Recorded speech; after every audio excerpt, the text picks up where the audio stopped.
So this is the position of your grip. It's a pistol grip. Pew, pew. So the reason for that is because this is going to be a lot of pressure through here, which can hurt your joints. So you should have something to block it. So you wrap it around and it goes like that. That way, this is your buttress. This is what the vertebrae is going to be going over. Just like if you extend it over a chair or you extend it over a foam roller or a towel, it goes over the top of it. That's what you're doing here. You're putting the vertebrae over this area. So when we're here, this soft spot goes against TPs on one side. This soft spot goes on TPs on the other side. Spinous processes go here. What will happen during setup is you'll know you're in the wrong spot when you get pain either on your fingers or when your partner has pain, because your spinous process is going to be not in here, it's going to be on one of these. Or if you have too wide of a grip and these are on the tubercles of the rib. So when your partner says, that's uncomfortable, that's going to be your two go-tos. Just lift them up a little bit and realign to make sure that the spinous processes are in between this spot. So on here, there's no ribs, but ribs would be here. So we would want to keep the spinous processes right here, so that TP, you should see my TPs are here, and my TPs are here, and the joint is right above it, so that the joint can extend over my hand. Good so far? Mm-hmm. Direction of force. We have extension or we have flexion. Most commonly you do extension, but that doesn't mean flexion is not appropriate. I'm not going to steal too much of Dr. E's thunder because he's going to kill me, but because he used to teach this. When you come down, we're going to go through the whole setup, but when you come down, your first contact onto your hand puts you at a 60-degree angle. So what should first contact stand for? Or what would be first contact if you manipulate it there? Well, it's facet, but what's 60 degrees? For what direction? Flexion. Now I'm going to put the hand down even further. Now that's second contact. There's a second area of pressure on your hand. What do you think that goes for? Extension. So I think that's how he likes to teach it. So just get used to that. The concept is still the same. Just get used to this hand placement. So this will be easier on a body, but you're going to be hugging your shoulders. So everybody hug your shoulders.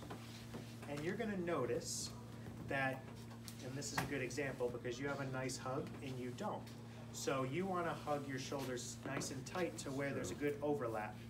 And so you'll notice that one way or the other, there's usually one that's better, but you want to hug as large as you can. And then you want to put the bottom, let's say you have a shoulder or an elbow problem, make sure that that one's on the bottom usually for this technique, because usually you put more pressure through the top one.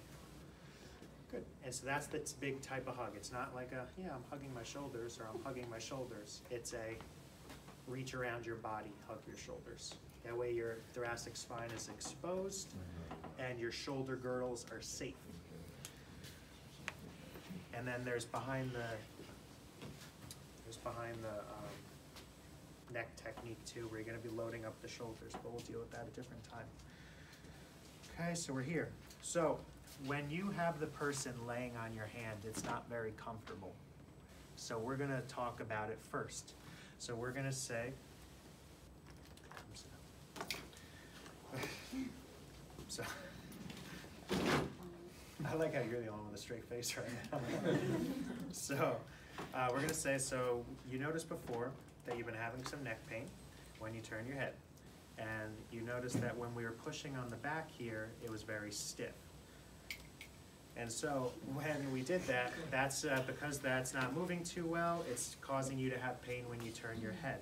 So what we're going to do is I'm going to have you cross your arms when we're down there, and we're going to go through the whole thing. I'm going to roll you on your back, and my hand is going to be right back here. and there's gonna be some pressure, but nothing should hurt. And when we do that, I'm gonna, in order to get this area that was stiff unstuck, we're gonna have to give a quick little thrust, and then that makes it looser. When we do that, you may or may not hear a pop, but at no point in time should this hurt. Are you okay with that? Good. So they give you the verbal okay, and then you go through it. And so, they still have time to say no. When do they have time to say no? The pre-manipulative hold. So I'm gonna have you hug your shoulders, good. And I'm just gonna have you bend your knees, good. And what I'm gonna have you do is you're gonna roll onto your side, and I'm gonna help roll them onto their side. We're gonna place the hand where it needs to be. The stiff segment we'll say is there, so we're gonna manipulate over it. It's harder on this model.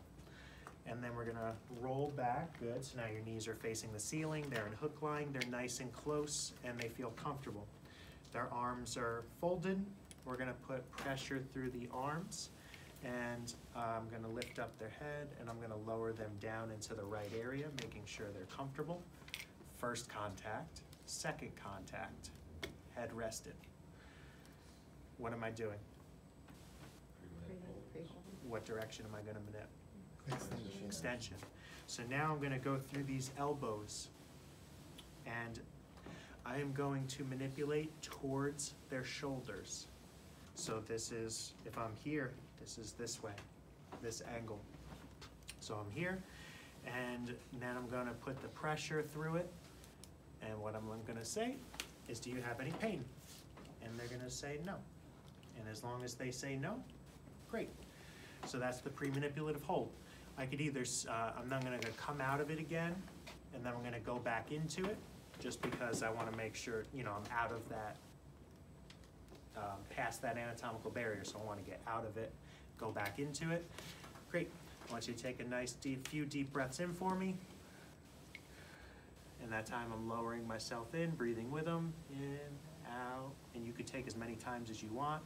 And when you're done with whatever breaths that you feel comfortable and they're out of their breaths, we manipulate. We use my body, but he doesn't have any arms. So, with that, if they say, no, it hurts, great, we're done, come on up. We'll find a different technique. If it doesn't hurt, as long as you have consent, the coordination part comes into play. You're just working on the breathing with the person so that you don't breathe out air.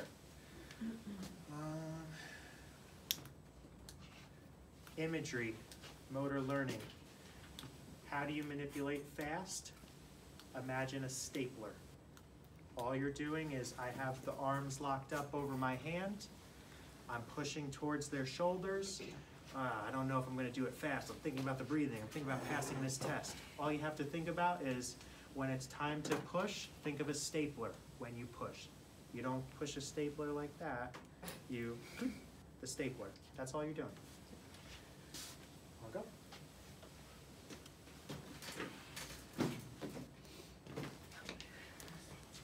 Everyone cleared you on the arrow screen, right?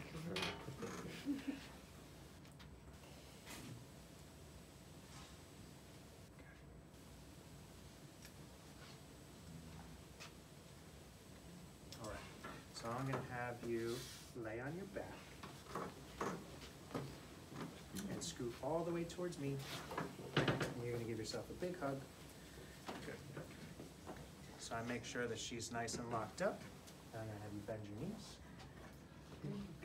And then I'm going to have you roll towards me.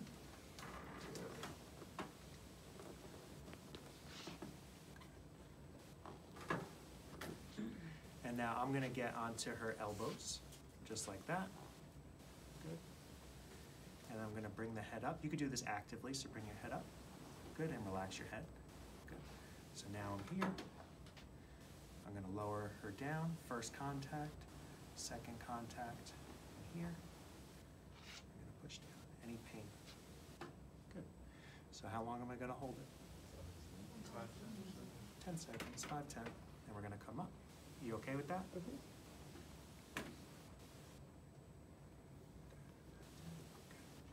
Deep breath in and out. Deep breath in.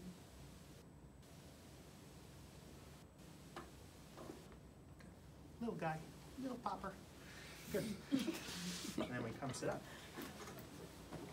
And then we just, that's all we're doing. What's a good thing to follow up with after that? Range of motion. So I did an extension technique. You seated in a chair. All right.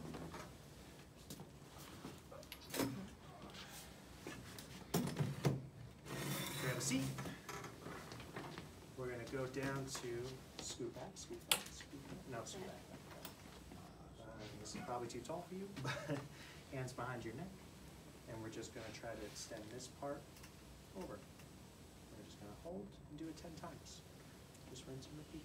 Just targeting that segment into extension. She was 1 or 2 segments lower, but that was it. So, questions on any of that? Drive through the elbows. Drive through the elbows, through the shoulders, towards the shoulder. You have to make sure that they're locked up nicely, otherwise you're just going to jerk their arms Straight down. towards their shoulder. Trying to catch me, all right. How much force if you have to put another on? It's not about force, it's about speed. I'm just picking up some slack in her body over my hand. The weight of her body basically puts her through end range. I take up slack in the rib cage / arms, and then once she's there and I'm comfortable with the breaths, I'm not pushing so hard that I'm like, why isn't she not breathing much? Because I need her to be able to still breathe normal. And then I sink in a little bit more. And then once I'm comfortable that she's good with her breathing pattern, then I'll